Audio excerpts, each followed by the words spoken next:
Right, we're on the internet. Stop playing with your phone.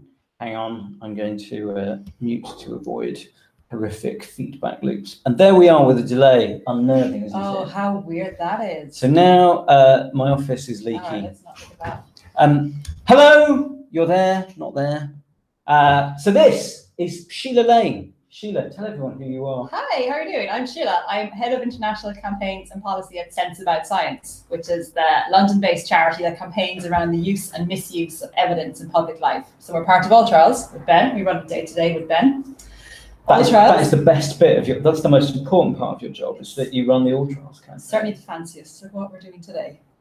Not many people can say this. Well, yeah. Should we explain what we're doing today? This is a throwback for Sheila. We had quite a traumatic and uncomfortable and, in many ways, I would say, unhappy time coding we coded the transparency policies of 47 drug companies, and we did it too well, really.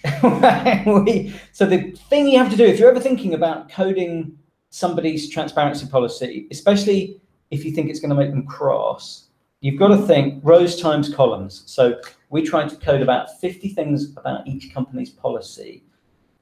And we did that about approximately 50 companies. Times. So that made 2,500 cells, the content of every one of which was enough to make people with less moral fibre than us anxious. We had to get them right. Right or wrong. So Yeah, and we did get them right. Yeah, and that's why you share all your data as you go, because you know that will, it will mean that other people can hold you to a high standard. You hold yourself to a high standard, radical transparency, blah, blah, blah.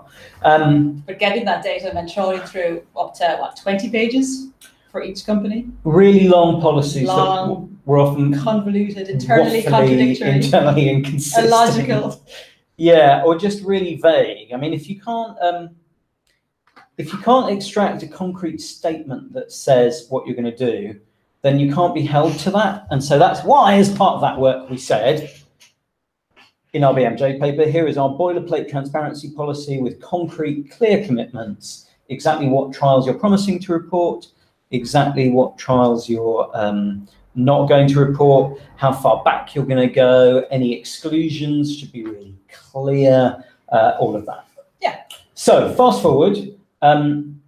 Me and Nick, who you saw on the previous one, who might be joining us over the internet at some stage, he's in America at the moment, we did an audit of all the biggest non-industry funders of research to see what their trials transparency policies were. That was published in JAMA about a month and a bit ago. The really striking thing with that was that non-industry funders, that means sort of Gates, NIHR, INSERM, the French funder, those kind of people, their transparency policies were poor compared to drug companies. Now, I don't want to breach any secrets, but we're about to publish a couple of, I think, quite substantial and major papers on trials transparency in which we shed further light on the extent to which industry is doing. Well, is industry doing better or worse than universities? We will see. Look, I think it's fair to say pharma is now leading, which is really interesting and really good. It's interesting. It's interesting. And it's important that the academic world catches up. I mean, all researchers have to publish the results of their trials. The obligations on researchers are ethical, legal, scientific, contractual, professional, moral. For so many reasons, every clinical trial has to be reported, and organizations who don't have a clear policy to help their researchers understand those obligations are letting those researchers down. I think it's also really interesting in the kind of the historical and cultural context of the battle for trials transparency, if you like, because I think it's fair to say when we were trying to get companies, non-industry funders, and sort of patient groups and professional bodies to sign up,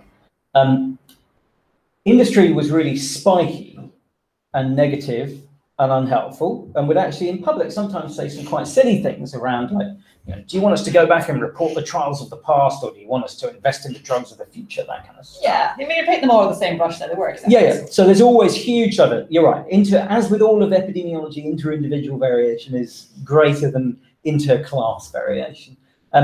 But I guess what I mean to say is, it's interesting how I think industry gets it in the neck because they're willing to sort of, they have been willing to argue against trials transparency, whereas non-industry people, academics, funders, professional bodies, have been happy to sort of make vague supportive statements, but actually I think it's turning out that they're not really translating that into concrete action when industry is. And there you go. It feels to me like that's a really interesting paradox, a really interesting glitch in the sort of historical, the inevitable trajectory towards greater transparency, because, you know, we will win. It's just a matter of how long it takes and how many people feel a little bit sad along the way. Well, the fact that the WHO stood up to the line and said, well, this is what we think you all should be doing to the biggest funders in the world. There's no excuse now for those funders not to say, oh, thanks for us setting that out in so much detail for us. Which brings us on to the work we're doing today. So WHO did a fantastic thing last year, joint statement signed by now a few dozen trial funders, so government bodies essentially, plus Gates and Wellcome and philanthropic groups, surprisingly hard to say. The thing about that joint statement was it made, as we said last time, some really interesting concrete commitments about future concrete commitments. So we want to get away from a paradigm of people making vague supportive statements. Trials transparency is jolly important. We want to move forwards to an era where funders have really clear concrete statements about what they require grant recipients to do about registering and reporting results from clinical trials. And we also want them to monitor compliance and share the outputs of that compliance auditing. So the WHO joint statement said, within 12 months of signing this document, we will produce a public-facing trials transparency policy, which in outline will make the following commitments.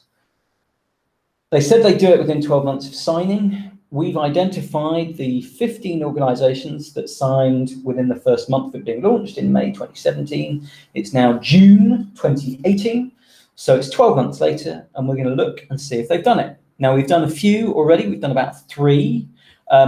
You can watch along. We're sharing all of our coding sheets and the paper and everything as we go. Sheila, say something interesting while I look for that in my Google Drive. Here it comes, here it comes. The magic of the WHO statement is asking the funders to say how they're going to monitor compliance to their policy. Yes. And publicly as well, so that anybody who's interested can keep an eye on that. Because I mean, right now, if people are funding trials that aren't publishing results, then that money is going into that is completely wasted. So these are, like, as you say, massive charities, philanthropic groups that we're talking about. So, you know, for the good of their donors, they need to be monitoring this and staying on top of it and making sure the money they're putting towards trials isn't just completely and utterly wasted. Okay, so I've found, I'm going to post in Twitter in one thread for our live chat.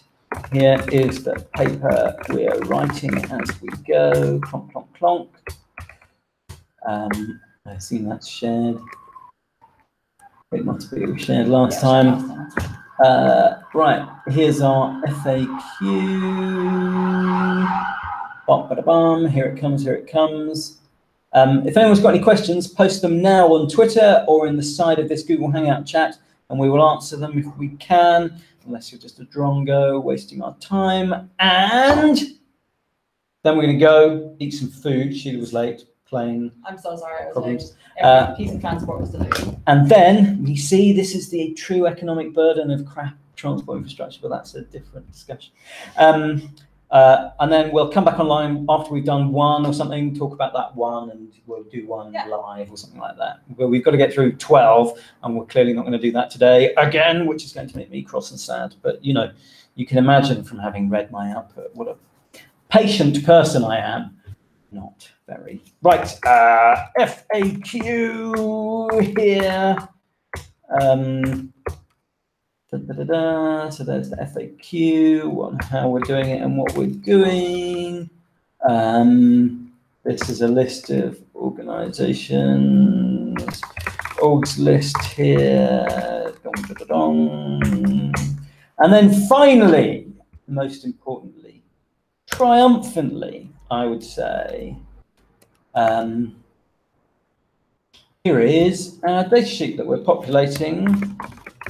And here is our data sheet that we are populating as we go. Show me another research group that's happy to share that level of guff about a project in progress. You don't need to, I know that there are people who are better than that. Good, all right. Any questions? Are there any questions on Twitter? We didn't really tell people we were going to appear, so they don't, you don't get a live audience unless you say when you're going on there. But okay, good. 16 people watching. 16! I mean, how disappointed must you be? There's nothing fun here. You were expecting jokes about Julian McKeith and Tony Pats. All right, any questions?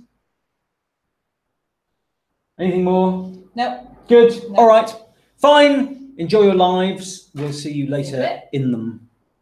Where's the stop button? Yeah, but where's my mouse gone? Goodbye.